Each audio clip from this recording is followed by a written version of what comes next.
ग्वालियर एक ऐसा शहर जहां इनोवेशन सिर्फ किताबों में नहीं बल्कि यहाँ के पत्थरों पर और यहाँ के मॉन्यूमेंट्स में लिखा गया है। यही चतुर्भुज मंदिर की दीवारों पर 1876 ईस्वी में उकेरा गया था दुनिया का सबसे पुराना शून्य। एक छोटा सा चिन्ह, लेकिन उसी शून्य ने गणित को नई दिशाएं दी, विज्ञान को नई गति दी और आज डिजिटल दुनिया की नींव रखी। इसीलिए भारत की कहानी हमेशा से इनोवेशन की कहानी रही है। इतना ही नहीं, यह वही धरती है जहां आज तक ग्वालियर का भव्य किला अडिग खड़ा है, सदियों से शक्ति, रणनीति और इंजीनियरिंग का एक अद्भुत उदाहरण बनकर। पहाड़ी की चोटी पर बना यह किला सिर्फ रक्षा का नहीं बल्कि अपने समय की तकनीकी समझ और दूरदर्शिता का भी प्रतीक है। और आज इनोवेशन की उसी परंपरा को आगे बढ़ाने के लिए इनोफैंट रोड शो ग्वालियर आ चुका है, जहां हम खोज रहे हैं नए विचार, नई सोच और वो नए इनोवेटर्स जो भविष्य की नई गिनती शुरू कर सकते हैं।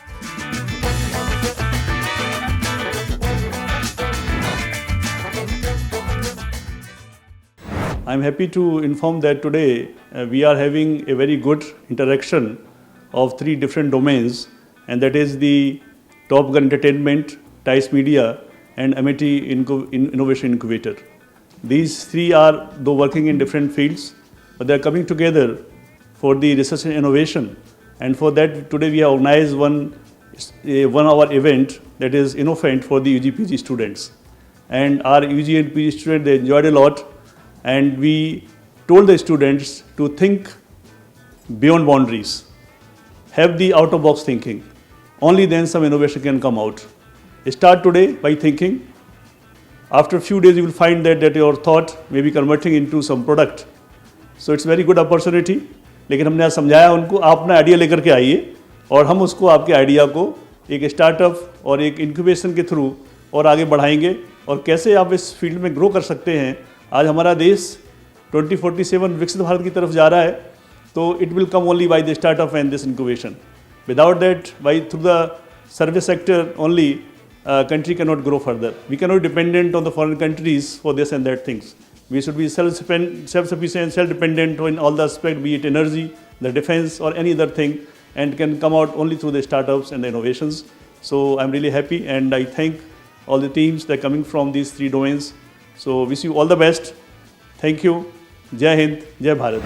My name is Kushagraj Mishra. I am from Orai district Jalaun. मेरा आइडिया ये है कि मैंने एक ऐप जनरेट किया है जो एक AI लर्निंग इंसाइट सिस्टम है, जिसमें दो डैशबोर्ड मैंने डाले हैं, एक टीचर डैशबोर्ड एंड एक स्टूडेंट डैशबोर्ड। स्टूडेंट कोई भी कॉलेज, कोई भी ईयर, कोई भी यूनिवर्सिटी से बिलोंग करता हो को, एंड उसको सपोज जस्ट उसे लॉगिन करना है, रजिस्टर करना है एंड देन वो डैशबोर्ड में एंटर कर जाएगा। उधर मैंने एनर्जी लेवल सेट किया है लाइक हाई, मीडियम, लो। जिस टाइप की एनर्जी स्टूडेंट पे होती है पढ़ने के लिए, उस हिसाब से उसका टाइम टेबल जनरेट होता है, जो कि AI समराइज़र ऐप से करा है। तो उसमें जब टाइम टेबल जनरेट होगा उसके अकॉर्डिंग, तो उसमें यह है कि जिस टाइप का मूड होता है स्टूडेंट का, कभी कम पढ़ने का होता है, कभी ज़्यादा पढ़ने का होता है, उसके अकॉर्डिंग टाइम टेबल की टाइमिंग है। उसमें वो सब्जेक्ट सेट कर सकता है जो उसके कॉलेज में उसे पढ़ाए जा सकते हैं। उसमें वो टीचर्स को अकॉर्डिंगली ऐड कर सकता है जो कि उसे पढ़ाते हैं, जिस यूनिवर्सिटी से बिलोंग करता है वो।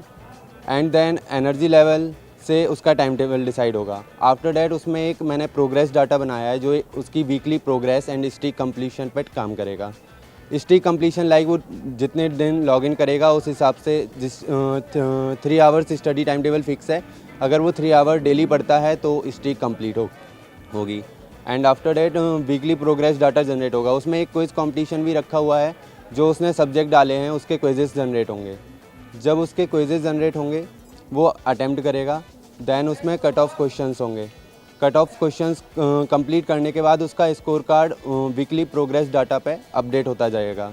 उधर एक PYQ लाइब्रेरी सिस्टम दिया है, जिसमें जो जनरेटेड लाइब्रेरी है, जैसे जो PYQs होते हैं, प्रीवियस ईयर क्वेश्चन पेपर्स होते हैं, नोट्स होते हैं, टॉपर्स नोट होते हैं, एंड जो रिकमेंडेड बुक्स होती हैं जो टीचर्स रिकमेंड करता है वो सारी उसे टीचर्स के द्वारा वहाँ पे अवेलेबल रहेंगी। My name is Isha and I am from Bhagalpur, Bihar. Today, Isha Singh, along with my teammates Meghna Pradhan from Madhya Pradesh, Gwalior, and Tanisha Agrawal from Gwalior, Madhya Pradesh, and Ritu Singh Dhakar from Shivpuri, Madhya Pradesh. We are here to present our innovative idea, Sidosphere Bucket. Sidosphere Bucket is a simple, sustainable, and eco-friendly solution for transporting plant saplings safely while supporting the farmers and protecting the environment. Now, I would like to talk about the problems we aim to address. As we know, plastic pots are commonly used and they are very harmful as they generate a lot of plastic waste. According to an experimental data, India alone produces about 3.4 million tons of plastic waste annually only from nurseries during transportation of plant saplings. Excessive use of chemical fertilizers can be hazardous or ineffective and can cause fungal infection or skin infection. They do not address water scarcity and leading to losses. To overcome all these issues, we have our innovative solution, Sidosphere. The Sidosphere is basically divided into 3 layers. The outer layer of Sidosphere is made up of 100% biodegradable materials like cow dung, vermicompost. The middle layer of Sidosphere, which is an alternative of chemical fertilizers utilized, that consists of plant-based natural fertilizers having plant extracts. The innermost layer of Sidosphere consists of endophytic bacteria that enable the plant to survive in less water conditions and enables its drought resistance. Thus, Sidosphere enables the plant to survive in stress conditions and also help in the transplantation of medicinal plants. Now talking about the novelty of Sidosphere. Here are some novelty of Sidosphere. Sidosphere is 3-in-1, pot fertilizer and less water requirement, good for transportation due to its rigidity, and it is very cost effective. Where plastic pot cost 30 to 50 rupees, it costs only 10 to 12 rupees. It is very light in weight, about 120 to 130 grams only. Has a shelf life is about 2 to 3 months. Now talking about target customers. Target customers are divided into small scale consumption, in which farmers, agricultural workers, and large scale consumption, in which government agencies, e-commerce platforms, and many other platforms used to come. And we have signed an MOU with Krishnayan Goshala of Gwalior and Municipal Corporation of Gwalior. We have also filed a patent for our product and we have received appreciation from in Srijan 2025 from RGPP, that was organized by Madhya Pradesh Council of Science and Technology. We have other achievements in Nirman 2025, a national level tech skill expo, and according to National Bio Entrepreneurship Competition held in Bangalore 2025, we were among the top 18 upcoming enterprises of the country. Hello everyone, my name is Shraddha. And my name is Harshdeep Singh Arora. And I am Abhishek Kumar Singh. I am from Gwalior. And I am from Bhind. And I am from Bihar. We are basically students of MIT Institute of Pharmacy. हम लोग pharma पढ़ते पढ़ते ये चीज़ देख रहे हैं कि drug के एडवर्स साइड इफ़ेक्ट्स क्या होते हैं और ड्रग कैसे बॉडी से इंटरेक्ट करती है, रिएक्ट करती है। इन सब चीज़ों को पढ़ते हुए हम लोग इस चीज़ के अक्रॉस आए कि हमको एक इस तरीके के स्टिमुलेटर की ज़रूरत है जो हमें बता सके कि हमारी बॉडी, हर पेशेंट टू पेशेंट हर बॉडी डिफ़र करती है कि वो किस तरीके से ड्रग से इंटरेक्ट कर रही है। तो हमें इस चीज़ का नीड समझ में आया कि हमें एक स्टिमुलेटर चाहिए जो हमें बता सके कि हमारी बॉडी किस तरीके से रिएक्ट कर रही है। तो इसकी इन सब चीज़ों के बारे में पढ़ते पढ़ते हम लोग इस मॉडल के अक्रॉस आए और हमने इस तरीके का एक आइडिया जनरेट किया जो है मैक प्रेडिक्ट 3D। तो बेसिकली मैक प्रेडिक्ट 3D एक 2 वर्ड का ही नाम है जिसमें हम मेडिसिन और प्रेडिक्ट, हम सबसे पहले इस सिमुलेटर के थ्रू हम ये जान पाएंगे कि जैसे हमें ये तो पता है कि जो डोसेस हैं हम अलग अलग पेशेंट्स को अलग अलग अमाउंट में देते हैं। तो बेसिकली ये ड्रग और ये सिमुलेटर वर्क कैसे करेगा, सबसे पहले इसका जो फर्स्ट पेज होगा उसमें हम जो हमारे जो पेशेंट है उसकी सारी इन्फॉर्मेशंस निकालेंगे।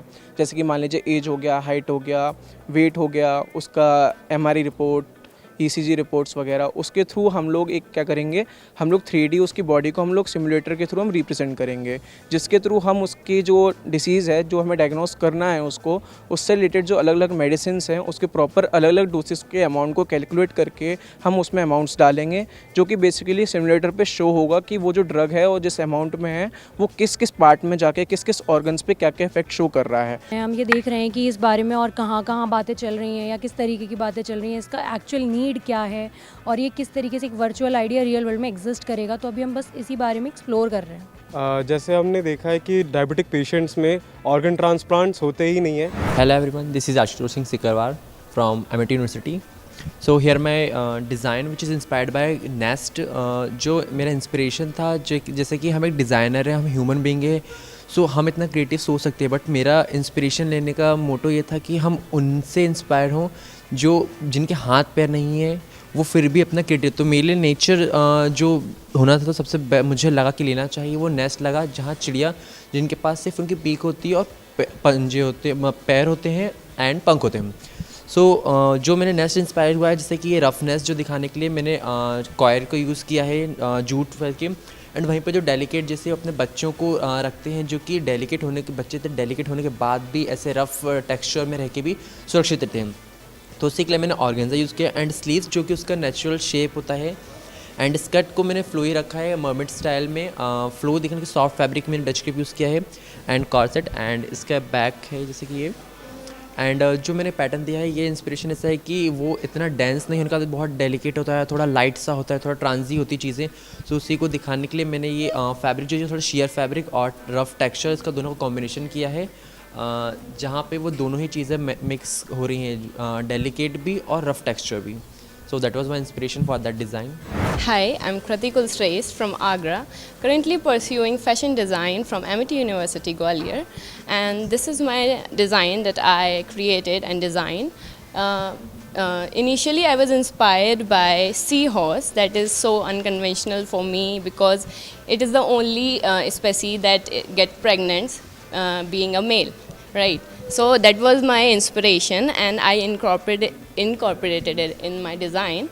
I inspired by the skeleton of that seahorse and those worm-like shape, and I incorporated it in my design as a boning structures which is spacious and voluminous.